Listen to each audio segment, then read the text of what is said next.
Halo semuanya, senang sekali ketemu di bulan Desember ini, bulan Natal, ya Christmas season. Kalau di Bali agak-agak bulan-bulan mendung biasanya ini, adem, tapi yang pasti hati kita tetap hangat dan seru karena kita sedang menghadapi Natal, ya. Dan kita ada dalam series Closer masih, tapi biasanya kalau kemarin dari bulan Januari sampai November kita bicara tentang closer, kita yang manusia closer to God, ya. Tapi bulan ini kebalikannya, ya, God yang closer to us, ya. Dan hari ini judulnya adalah, bisakah interupsi dari Tuhan itu adalah suatu berkah, ya, suatu hadiah, Bapak Ibu, teman-teman, ya. Dan saya mungkin cerita sedikit di awal tentang bagaimana dulu ketika kecil pengalaman-pengalaman Natal saya, ya, apa yang saya ingat tentang Natal, apa memori saya. Biasanya itu memang identik dengan keseruan memang, ya. Jadi kalau dulu saya ikut sekolah minggu, biasanya persiapannya bahkan mungkin 2 bulan sebelumnya itu anak-anak ada yang namanya liturgi, kayak kita membaca, menghafal ayat, membaca ayat, menyebutkan ayat tersebut di depan. Dan agak menegangkan memang sebagai anak-anak dan cukup melelahkan persiapannya karena latihan setiap minggu 2 bulan, ya. Tapi yang tetap semangat karena yang saya ingat ketika itu adalah nanti kalau sudah selesai acara Natal, acara liturgi itu, pulang ke rumah ada hadiah, ya, dan dari orang tua saya. Dan biasanya itu ada banyak makanan, jajanan disiapkan dalam bungkusan, dan itu yang saya tunggu-tunggu setiap tahun biasanya sebagai anak-anak, ya. Dan setelah itu juga di rumah biasanya ada banyak makanan, roti, pokoknya seru lah, ada banyak minuman dan seru banget. Jadi Natal itu identik banget emang dengan hadiah, identik dengan keseruan, sukacita, dan hal-hal yang luar biasa. Dan kita masih sampai sekarang masih mengalami hal tersebut. Tapi kita nanti akan bahas ada hadiah yang juga tidak kalah besar, bahkan jauh lebih besar sebenarnya daripada hanya sekedar dapat jajanan atau snack, Bapak Ibu teman-teman. Ya, jadi Tuhanlah sebenarnya yang menjadi hadiah Natal kita yang terbesar di hari Natal, Bapak Ibu teman-teman. Dan kita sudah bahas hari Minggu yang lalu bagaimana Natal ini, kisah kelahiran Sang Juru Selamat ini sebenarnya sudah diramalkan atau sudah bahasanya dinubuatkan atau itu dikabarkan 600 tahun sebelum tahun 00 Masehi tersebut, ya. Dari Yesaya 7 ini ditulis 600 tahun sebelumnya, dikatakan bahwa sebab itu Tuhan sendirilah yang akan memberikan kepadamu suatu pertanda.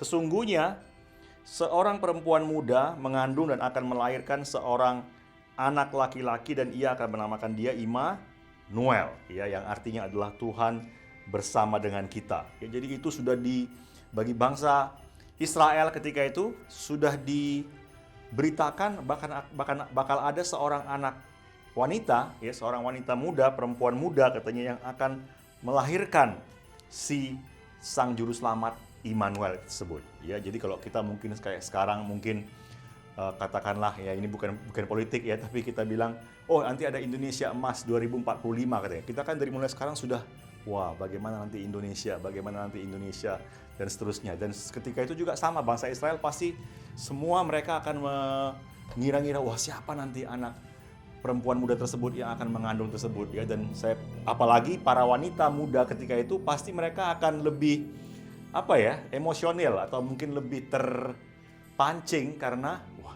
jangan-jangan saya, ya, jangan-jangan teman saya, ya, jangan-jangan tetangga saya. Dan itu sesuatu yang pasti akan umum terjadi ketika itu bagi para orang Israel atau para perempuan-perempuan muda di Israel, ya. Dan boom, akhirnya terjadilah kejadian tersebut, ya, yang akan kita bahas nanti cukup detail dalam message hari ini. Dan kita coba lihat kisah tersebut di Lukas 1 ayat 26 dan seterusnya, ya. Ayat 26 kita baca, dalam bulan yang ke-6 Allah menyuruh malaikat Gabriel pergi ke sebuah kota di Galilea bernama Nazaret, ya, kepada seorang perawan yang bertunangan dengan seorang bernama Yusuf dari keluarga Daud. Nama perawan itu Maria. Ya, jadi ada seorang wanita bernama Maria yang suddenly, ya, tanpa dia ketahui, tanpa ada pemberitahuan awal, tanpa ada pengumuman-pengumuman, dia mendapatkan pengalaman tersebut. dia mendapatkan kabar tersebut ya, dan nanti kita akan lihat apa yang terjadi ya. Jadi latar belakang Maria ini, dia seorang wanita di kota kecil bernama Nazaret. Kalau mungkin kayak di Bali ini mungkin I don't know ya, mungkin jauh di sana di kaki bukit di Kintamani sana mungkin ya, tidak terkenal ya. Padahal orang mungkin membayangkan kalau seorang juru selamat lahir, seorang raja akan lahir, oh mungkin di kota besar ya, mungkin di Jakarta, mungkin di kota-kota metropolitan dan segala macam. Tapi Tuhan memilih Nazaret, ya. Dan ketika itu Maria ini sudah bertunangan dengan seorang pria yang bernama Yusuf. Dan kalau dulu bertunangan itu suatu momen yang besar juga, ya. Sama mungkin kayak di beberapa daerah di Indonesia, tunangan itu juga suatu momen yang besar, dan di Israel dulu bahkan lebih besar lagi. Jadi mereka memplanningkan antara tunangan sampai pernikahan itu mungkin jaraknya bisa beberapa bulan atau mungkin setahun. Mereka sudah, kalau zaman sekarang mungkin sudah planning kan, oh siapa wedding organizer-nya, apa nanti cateringnya, bagaimana nanti dekorasinya, bagaimana nanti rundown acaranya, siapa MC dan segala macam. Dan mungkin dengan konteks yang sedikit berbeda tapi mirip sebenarnya, mereka sudah dulu juga pasti sudah siapkan. Bahkan mungkin Maria bersama dengan Yusuf sudah mulai mengangan-angankan, oh bagaimana nanti mereka sudah setelah menikah, mereka akan tinggal di mana atau anaknya berapa dan segala macam ya. Tapi tiba-tiba terjadi kabar seperti ini kepada Maria, ya. Seperti semacam interupsi, dan interupsi yang besar, interupsi yang sangat signifikan, karena apa yang mereka bayangkan, apa yang Maria bayangkan ketika itu mungkin bisa jadi wah dia bakal galau, dia bakal bingung dan segala macam ya. Dan nanti kita lihat bagaimana respon seorang Maria, Bapak Ibu teman-teman. Ya, jadi kita lanjutkan di ayat Lukas 1 ayat 28 sampai 29. Ketika malaikat itu masuk ke rumah Maria, ia berkata, "Salam hai engkau yang dikaruniai Tuhan, Tuhan menyertai engkau." Maria terkejut mendengar perkataan itu, lalu bertanya di dalam hatinya, "Apakah arti salam itu?" Kata malaikat itu kepadanya, "Jangan takut hai Maria, sebab engkau beroleh kasih karunia di hadapan Allah." Ya. Jadi poin yang kita dapatkan di sini bahwa ketika Tuhan menyampaikan kabar baik tersebut, ya, Tuhan tahu apa yang akan menjadi respon seorang Maria, ya. Ketika Tuhan ingin menginterupsi kita, Tuhan tahu juga apa yang akan menjadi respon kita, Bapak Ibu teman-teman. Dan Tuhan bilang apa? Jangan takut, ya. Si malaikat memberikan encouragement, memberikan keyakinan kepada Maria, ayo jangan takut, salam. Bahkan dibilang bahwa Tuhan menyertai engkau, ya. Sekalipun ini mungkin berita yang besar buatmu, sekalipun ini mungkin interupsi yang tidak dia harapkan, tapi Tuhan bilang jangan takut, Tuhan menyertai engkau. Bahkan dibilang bahwa engkau beroleh kasih karunia di hadapan Tuhan. Engkau beroleh sesuatu yang spesial, favor di hadapan Tuhan, ya. Kita lanjut lagi ayat 31. Ayat 31, "Sesungguhnya engkau akan mengandung dan akan melahirkan seorang anak laki-laki, dan hendaklah engkau menamai dia Yesus. Ia akan menjadi besar dan akan disebut anak Allah yang maha tinggi, dan Tuhan Allah akan mengaruniakan kepadanya tahta Daud bapa leluhurnya.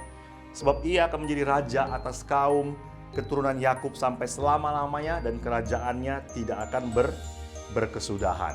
Ya.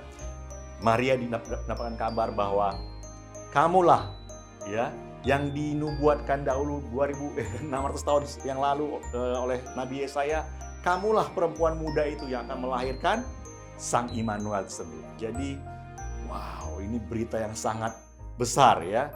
Kalau sekarang mungkin di tahun-tahun sekarang itu lagi bahas tentang presiden atau mungkin apa, itu kan hal yang besar. Tapi ini bukan hanya sekedar jadi presiden atau jadi seorang raja, tapi menjadi seorang yang melahirkan raja, Bapak Ibu. Dan rajanya ini bukan sekedar raja suatu negara, tapi raja yang akan menjadi penyelamat dunia ini. Ya, wah, itu sangat-sangat besar banget, dan kita bisa bayangkan bagaimana respon seorang Maria. Jadi interupsi atau gangguan atau kabar kaget dari Tuhan ini sebenarnya bukan sesuatu yang ingin menghancurkan atau melemahkan atau mendiscourage si Maria, tapi sebenarnya ada suatu undangan untuk sesuatu yang bahkan besar, sangat-sangat besar, ya. Jadi Tuhan masuk ke dalam kehidupan Maria, dan mengundang dia untuk menjadi bagian, menjadi part dari kisah besarnya Tuhan. Ya, bayangkan bagaimana 2000 tahun yang lalu seorang perempuan muda yang tidak tahu apa, yang bukan tidak tahu apa, tapi yang sangat sederhana, dari kota yang sangat sederhana atau desa yang sangat sederhana, ya, tapi dia mendapatkan pengalaman yang menginterupsi dia dan ternyata itu sesuatu yang sangat besar, ya. Bahkan sampai sekarang 2000 tahun kemudian lebih itu masih dibicarakan, dan nama si Maria, nama Bunda Maria ini sampai sekarang adalah sesuatu yang juga selalu dibahas ketika Natal. Amin. Ya, jadi Tuhan seperti mengganggu rencana Maria, tapi puji Tuhan nanti kita akan melihat bagaimana respon seorang Maria, ya. Maria menjawab di ayat 34, dikatakan, kata Maria kepada malaikat itu, bagaimana hal itu mungkin terjadi karena aku belum bersuami. Bahasa Inggrisnya bilang, how can this happen? Puji Tuhan Bapak Ibu teman-teman, inilah sesuatu yang sangat luar biasa sebenarnya respon seorang Maria. Ya, dia tidak bertanya mengapa, dia tidak bertanya Tuhan kenapa saya, ya.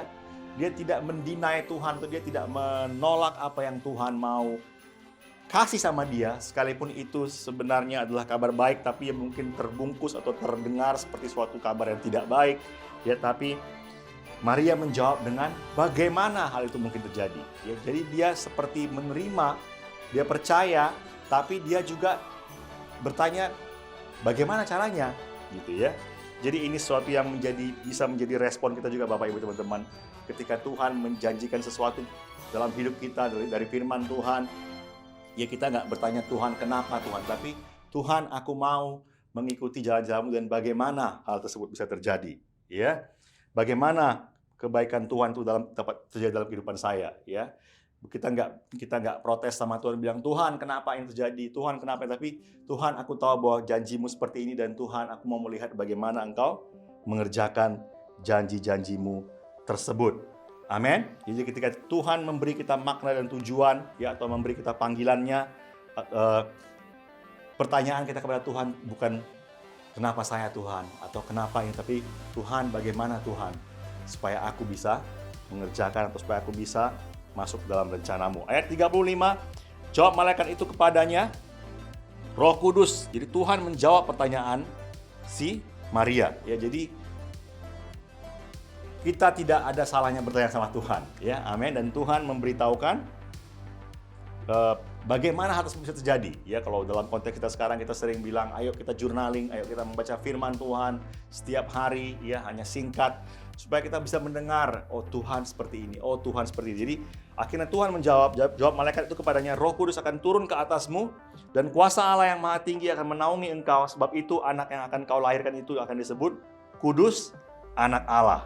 Ya, jadi akan terjadi hal yang supernatural atasmu, dan Tuhan ceritakan semuanya, ya. Tuhan ceritakan bahwa akan seperti, dan bisa kita lihat bahwa Tuhan adalah center, adalah pusat dari cerita tersebut, adalah pusat dari interupsi tersebut, adalah pusat dari kabar yang sepertinya tidak, yang cukup mengagetkan tersebut, tapi Tuhanlah sebenarnya yang menjadi alasan dari kejadian tersebut. Amin. Ayat 36, dan sesungguhnya Elisabet sanakmu itu, ia pun sedang mengandung seorang anak laki-laki pada hari tuanya, dan inilah bulan yang ke-6 bagi dia yang disebut mandul itu. Sebab bagi Allah tidak ada yang mustahil. Amin. Lagi-lagi Tuhan memberitakan atau mengencourage Maria dengan mengatakan bagi Tuhan tidak ada yang mustahil. Dia sempat bertanya bagaimana Tuhan, ya.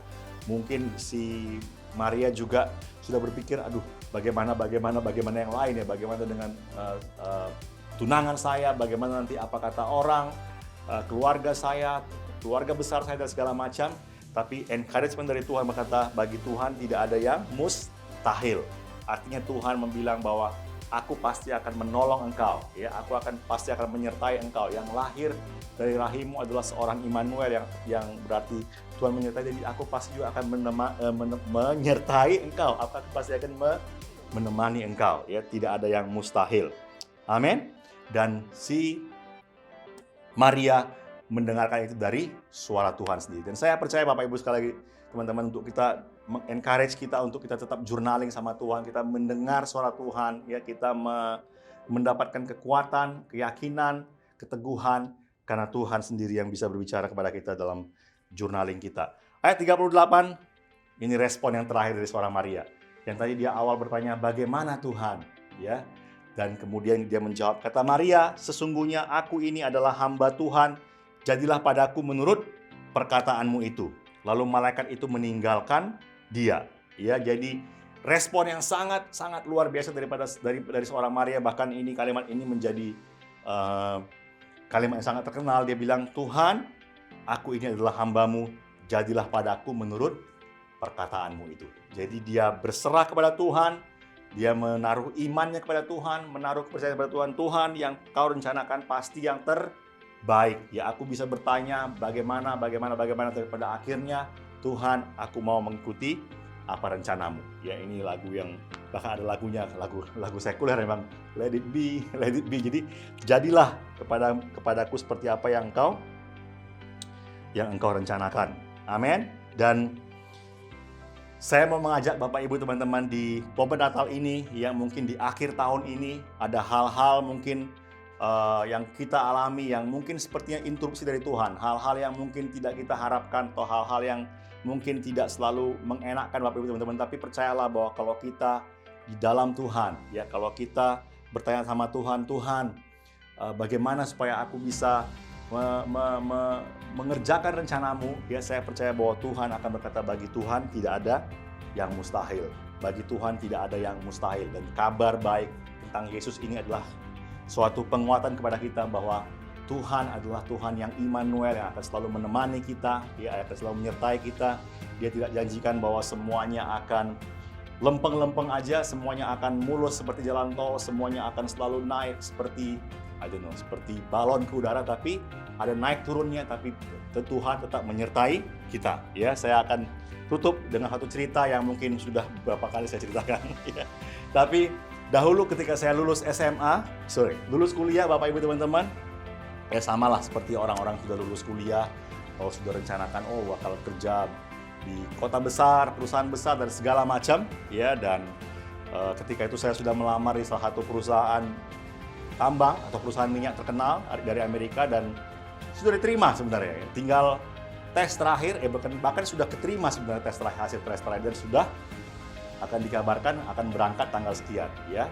Tapi ketika itu, singkat cerita, dalam suatu pertemuan doa, saya mendapatkan kabar saya mendapatkan semacam visi penglihatan dari Tuhan untuk saya pergi ke tempat yang lain, yaitu ke Bali, ya. Dan sepertinya itu suatu interupsi, dan memang cukup interupsi, ya, karena keluarga juga sempat tidak setuju dan segala macam, dan akhirnya saya berangkat ke Bali, Bapak Ibu teman-teman, ya. Dan singkat cerita, akhirnya saya pelayanan di Bali, dan akhirnya the story goes on sampai sekarang, ya. Dan ada hal-hal yang mungkin sepertinya saya kehilangan dahulu kalau saya misalnya pergi ke kerja di perusahaan tersebut, tapi at the end of the day sampai sekarang saya melihat bahwa sebenarnya yang saya bilang itu kehilangan, saya pikir tidak juga, ya. Ada hal-hal yang besar, bahkan yang luar biasa yang Tuhan kerjakan ketika akhirnya Tuhan membawa perjalanan saya ke Bali. Dan seperti yang tadi saya bilang, tidak semua mulus-mulus aja, ya. Tidak berarti ketika saya ke Bali dan semuanya akhirnya jadi lempang-lempangnya, semuanya ada problem, ada masalah, ya, ada semacam gangguan atau interupsi yang lain. Tapi sekali lagi, ketahuilah bahwa penyertaan dari Tuhan itu selalu terasa, penyertaan dari Tuhan itu selalu saya alami dalam kehidupan saya, Bapak Ibu teman-teman. Dan ayo, sama seperti Maria yang berkata, Tuhan, biarlah terjadi kepadaku seperti apa yang Engkau inginkan, seperti apa yang Engkau sampaikan. Dan itu yang menjadi doa kita juga di penghujung tahun ini. Tuhan, aku ingin, ya Tuhan, tetap dalam rencanamu. Aku ingin tetap dalam track-Mu, ya Tuhan, ya. Sekalipun mungkin ada hal-hal yang tidak seperti yang kami harapkan, tapi Tuhan, aku mau tetap pegang rencana-Mu, dan aku percaya memasuki tahun 2024 ini, Engkau akan selalu menyertai kami, bahkan dengan hal-hal yang baru, hal-hal yang lebih luar biasa lagi. Amin. Jadi ayo Bapak Ibu teman-teman, ya, kita doa sebentar lagi, dan Natal sebentar lagi, ya. Kita bisa membawa teman-teman kita mendengarkan kabar baik, tapi mari dalam hati kita bilang, Tuhan, aku mau menerima kabar baik ini terlebih dahulu dalam hatiku, ya Tuhan. Mari kita berdoa bersama-sama. Tuhan Yesus, terima kasih untuk semua yang kami boleh dengar hari ini, ya Tuhan. Kami percaya, ya Tuhan, bahwa Engkau adalah Tuhan yang Immanuel, Tuhan yang menyertai kami, bukan Tuhan yang berarti menumpas segala macam masalah ya Tuhan, atau meniadakan segala macam masalah, tapi Tuhan yang akan menemani kami, baik di saat yang baik, maupun di saat-saat yang mungkin terlihat tidak baik ya Tuhan. Dan kami berdoa sama seperti Maria, dia mendapatkan kabar yang mungkin bagi dia seperti kabar yang tidak baik, atau mungkin bagi sekitarnya seperti kabar yang mengagetkan ya Tuhan. Tapi dia berkata, Tuhan, biarlah terjadi kepadaku seperti apa yang Kau inginkan. Dan kami berdoa Tuhan siang hari ini untuk setiap kami ya Tuhan, supaya kami memberikan iman kami memasrahkan hidup kami, mempercayakan hidup kami ke dalam tangan Tuhan yang kuat, yang percaya, yang perkasa ya Tuhan. Dan kami percaya bahwa pada akhirnya ya Tuhan, Engkau akan memberikan kepada kami hal-hal yang baik, hal-hal yang indah, yang luar biasa ya Tuhan. Terima kasih, dalam nama Yesus kami percaya. Amin. Ya, dan saya juga mau mengajak Bapak Ibu teman-teman ya untuk mengalami anugerah yang terbesar, terutama di momen Natal ini. Anugerah apa itu Bapak Ibu teman-teman? Yaitu anugerah yang Yesus berikan atau yang Yesus lakukan ketika dia datang ke dunia ini. Ya, dia datang bukan hanya sekedar lahir seperti anak-anak, tapi dia menjadi dewasa, mengerjakan banyak mujizat dan kebaikan bagi orang-orang, tapi yang terutama kebaikannya adalah ketika dia mati di kayu salib, karena dia menanggung semua dosa dan kesalahan kita supaya kita tidak perlu dihukum, ya, tapi kita bisa mendapatkan keselamatan. Amin. Ya, dan dia adalah Tuhan yang tidak hanya sekedar disalibkan dan mati, tapi dia bangkit dan sekarang dia naik ke surga untuk menyediakan bagi kita tempat tinggal di sana. Jadi kalau Bapak Ibu teman-teman ingin menerima anugerah tersebut, ayo terima saat ini juga ya. Tidak setunda-tunda, dan ini bukan sekedar untuk orang-orang tertentu atau latar belakang tertentu, tapi untuk semua kita, siapapun kita, apapun agama kita, apapun suku kita, Tuhan ingin memberikan hadiah Natal terbaik ini buat kita semua. Amin. Kalau engkau mau, buka hatimu kepada Yesus, dan mari kita berdoa. Engkau bisa ucapkan atau ulangi apa yang saya katakan, apa yang saya doakan setelah ini. Oke? Mari kita berdoa sama-sama, katakan, Yesus yang terkasih, aku percaya kepadamu. Terima kasih telah mengampuniku. Datanglah ke dalam hidupku, dan aku akan mengikut Engkau. Amin. Yes. Puji Tuhan Bapak Ibu teman-teman. Ya, kita akan memasuki minggu ketiga. Minggu depan kita akan membahas topik yang lain lagi tentang Yusuf harusnya, dan kita akan masuki tanggal 24 nanti dengan kabar Natal yang semakin luar biasa. Dan ayo ajak teman-teman kita, undang teman-teman kita, share baik di online maupun juga share untuk kita datang kebaktian sama-sama offline nanti tanggal 24 nanti. Oke, see you. God bless you.